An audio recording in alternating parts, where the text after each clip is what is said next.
Okay, I'm back with another video on the progress of the Peabody and Merrimack Valley Railroad. I've been working on this incline for the second loop that's going to be going around, and the incline is a 2% grade, and it comes around here, goes around, and it goes over the track over there. And I wanted to take the guesswork out of getting a perfect 2% incline, so I went and bought the Woodland Scenics incline set. And the styrofoam that Woodland Scenics uses is narrower than the track itself. So what I had to do was I had to put two inclines side by side to make it fit.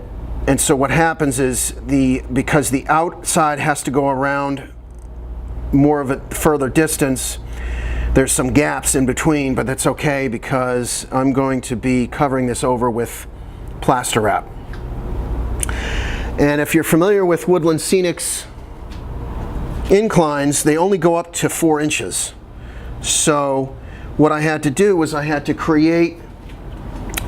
continue the incline because I wanted to go up to 6 1/4.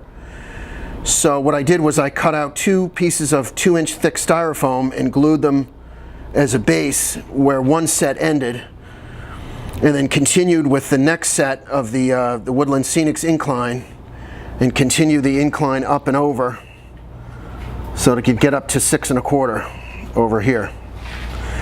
And over here there is a tunnel. It's actually going to be a road that's going to go from the downtown area. It's going to cross over the inner loop here, and it's going to cross over and kind of go off in the corner here and go off in the distance somewhere. But I'm going to it's going to be a road that's going to run underneath the track. And over here I created I'm not finished with it yet, but there's going to be a bridge, and it's going to be a deck girder bridge. And what I'm going to use these rods here, and I'm going to put a rod on this side and a rod on the other side, and then these are from Scenery Express. They're the flexible girder steel girders that I'm going to end up weathering. But I will attach this to here once I weather it, and there's going to be one on both sides.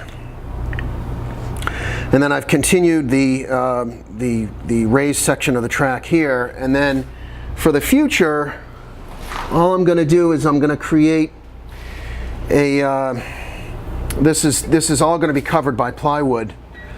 And so that's where the track in the middle is going to go over it, and then it's going to come around here. And the corner, the 2 lower tracks on this corner are all going to be covered by a tunnel. And the tunnel is going to start over here, and it's going to come out right here. And then this part of the track is going to be covered too, from here to over there.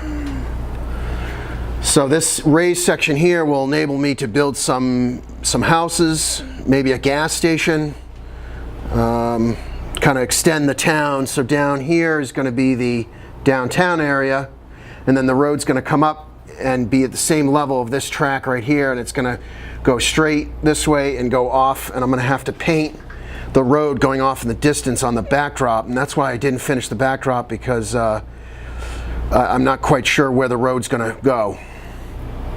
So that's the future plans for this.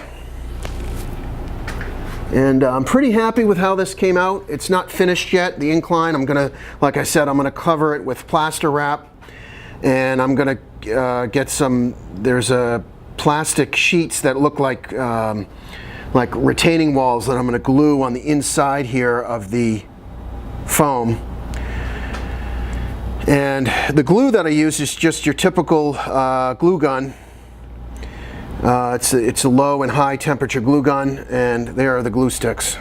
And it's worked pretty well. The only risk that you run into with glue guns is that the glue dries very quickly, so you don't have a lot of time to set the styrofoam in place.